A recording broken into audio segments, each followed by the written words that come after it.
Yo yo, what's up, bonjour à tous et bienvenue sur le podcast Cardano français, le seul podcast qui vous donne toute l'information sur votre blockchain préférée. Quentin, aka Mr. Q, sera votre hôte pour toute la durée de l'émission. Mais avant de commencer, laissez-moi vous parler de Crypto Suprême, sponsor numéro 1 du podcast Cardano français. Crypto Suprême est le site internet où vous pouvez vous procurer tous les articles Cardano, Emurgo et IOHK. Que ce soit des vêtements, des pièces de collection ou des articles de bureau, vous trouverez sur le site cryptosupreme.net les meilleurs produits, les meilleurs prix et le meilleur service. Avant que j'oublie, aucune information donnée dans le podcast ne doit être prise comme un incitatif à investir dans le projet Cardano. Il est toujours mieux de faire ses propres recherches avant d'investir dans n'importe quel placement financier.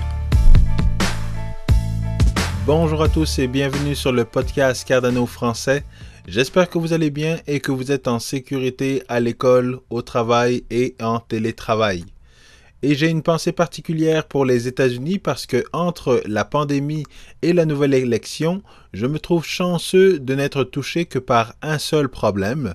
Mais la beauté de Bitcoin, des crypto-monnaies et de la technologie blockchain, c'est que peu importe votre région géographique, votre statut social ou la couleur de votre peau, nous avons la même chance de participer à ce changement, à cette révolution passive. Et de ce côté, je suis très content d'être dans un écosystème si vivant. Je continue à vous répéter encore et encore que Cryptoland se prépare à un autre décollage vers de nouveaux sommets.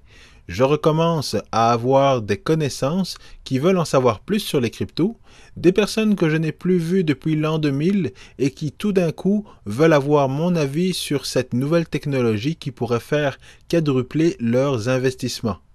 Alors je pourrais vous montrer des graphiques de Cardano et de Bitcoin, mettre plein de lignes, plein de points et vous dire d'acheter là et à ce niveau.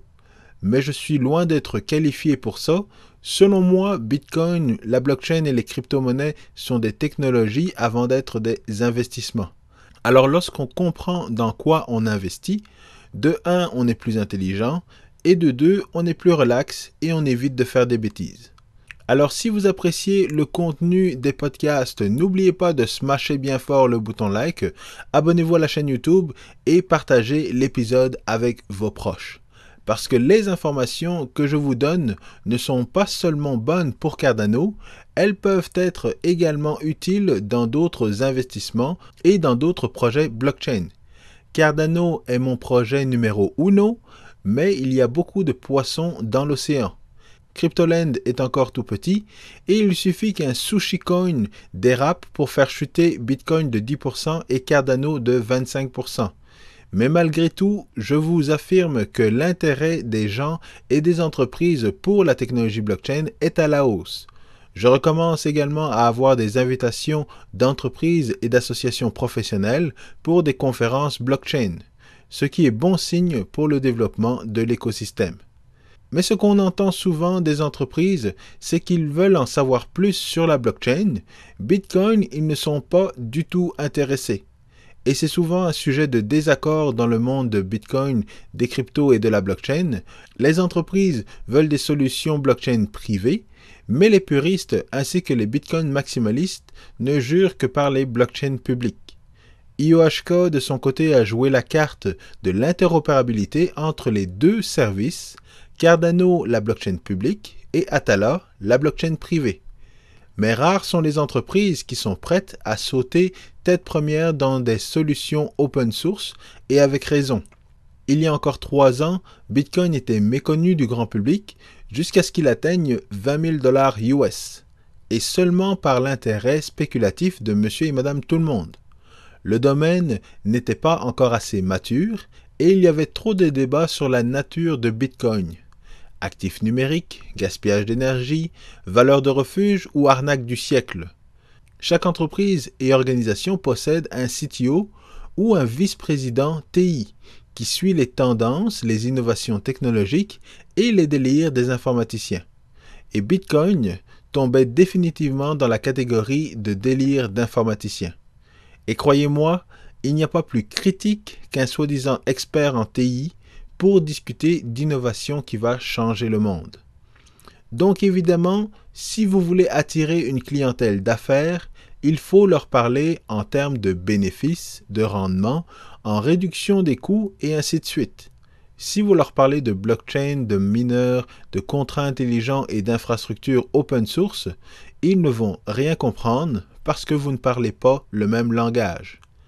IBM, Microsoft et AWS l'ont très rapidement compris et ils ont créé des solutions comme Fabric, utilisées par Walmart et ses partenaires pour la chaîne logistique. Mais c'est une solution qui n'est disponible que pour les acteurs qui vont opérer le consensus. Du côté de Cardano, la blockchain est open source, tout le monde peut participer à valider les transactions. Ultimement, la communauté va gérer le développement et l'entretien de l'infrastructure. Et il y a une ressource financière qui est l'incitatif pour que tous les acteurs respectent les règles du jeu.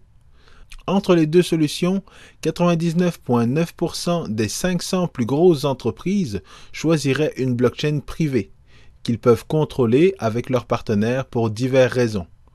Et il y a définitivement un marché pour les blockchains privées ou semi-privées. Si tous les partenaires ont besoin les uns des autres, une solution comme IBM Fabric peut être intéressante, surtout que IBM a sa version des contrats intelligents. Dans ce cas, les entreprises n'ont pas besoin de faire un recensement des 2000 blockchains publiques, s'intéresser au minage ou s'exposer à des risques d'un fork comme celui qui va arriver avec Ethereum 2.0. La courbe d'apprentissage est bien plus facile avec IBM, Microsoft ou AWS.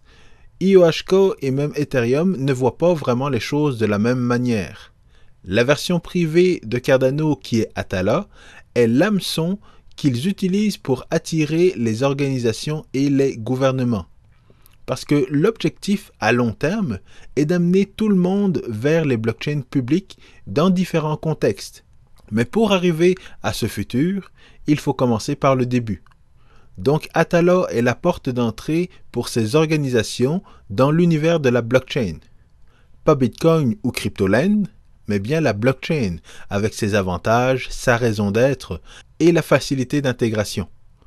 Et une fois que l'entreprise et le CTO ont fait cette expérience, ils vont pouvoir explorer les bénéfices des blockchains publiques. Et c'est le point que Charles a mentionné plusieurs fois. Atala est profitable pour Cardano et vice-versa, parce que les deux solutions sont interopérables l'une avec l'autre. Une application créée sur une blockchain privée peut dans certains cas utiliser EDA pour effectuer des transactions de paiement. De plus, une blockchain privée coûte plus cher à entretenir sur le long terme. Elle est également plus difficile à configurer et à opérer. Donc l'argument de diminution des coûts d'entretien est une musique aux oreilles des organisations et lorsque le CTO va comprendre l'intérêt des mineurs ou l'intérêt des stake pools, il devient un allié pour la transformation technologique dans son organisation. Mais Charles a mentionné dans son vidéo que Cardano pouvait être exécuté dans un environnement privé ou public. Mais si Cardano est compatible avec Atala, quel est l'intérêt de la blockchain publique et de EDA? C'est l'argument des Bitcoin maximalistes qui jurent que 99% des projets crypto n'ont pas besoin d'un token pour exister. Seulement, le projet Cardano est géré de main de maître par une équipe d'élite. Ce qu'il faut savoir, c'est que toute solution privée a ses limites qui peuvent avoir un impact important sur les entreprises. J'ai déjà parlé du coût d'utilisation et d'entretien d'une solution comme Amazon. Les fonctionnalités comme plus de performance, la gestion de l'identité numérique ou les oracles peuvent avoir des intérêts pour les organisations ou participer à la gouvernance et l'orientation de la blockchain publique. Et un environnement open source a de loin plus de potentiel que les solutions avec des droits d'auteur. Une autre chose importante est qu'IOHK a évidemment pensé à sa stratégie en créant une solution pour les entreprises afin de leur donner des fonctionnalités utilisant une blockchain privée, mais qui est interopérable avec Cardano, sa blockchain publique. Et la cerise sur le gâteau, c'est que les utilisateurs seront en mesure de passer d'un écosystème à l'autre. IOHK fait déjà partie d'Hyperledger, tout comme Emergo. et la proposition d'IOHK devrait être intégrée à Hyperledger très bientôt. Donc, nous sommes bien loin de l'époque où Microsoft était le maître du monde avec Windows et Office, ou Apple avec l'iPhone. Aujourd'hui, aucun utilisateur veut être limité dans ses possibilités. Tous les appareils intelligents doivent être en mesure de se connecter à Internet et communiquer l'un avec l'autre sans artifice compliqué. Nous sommes arrivés à un point où cette intercommunication est la base, et c'est également ce qui va arriver avec les blockchains publiques et les blockchains privées. Et à un certain point, les entreprises et les organisations utiliseront les infrastructures blockchain publiques pour gérer et échanger des informations numériques de valeur. Il y aura un standard d'interopérabilité et nous rirons du temps où les entreprises se méfiaient de Bitcoin, de la blockchain et des crypto-monnaies. Blockchain et pas Bitcoin seront des choses du passé. Les CTO deviendront de vrais experts blockchain et les analystes d'affaires, qui sont les personnes qui analysent les processus des organisations, seront en mesure de trouver les opportunités pour monétiser la technologie blockchain dans leur organisation. L'introduction des crypto-monnaies dans les banques a déjà commencé dans certains pays. La blockchain dans les entreprises est l'étape suivante dans la conquête de Bitcoin dans le monde des technologies. Alors je m'arrête ici, je vous remercie pour votre fidélité. Comme d'habitude, prenez le temps de smasher le bouton like, abonnez-vous à la chaîne YouTube et partagez l'émission avec vos proches et vos amis. Je vous souhaite une très bonne semaine et à très vite. Peace.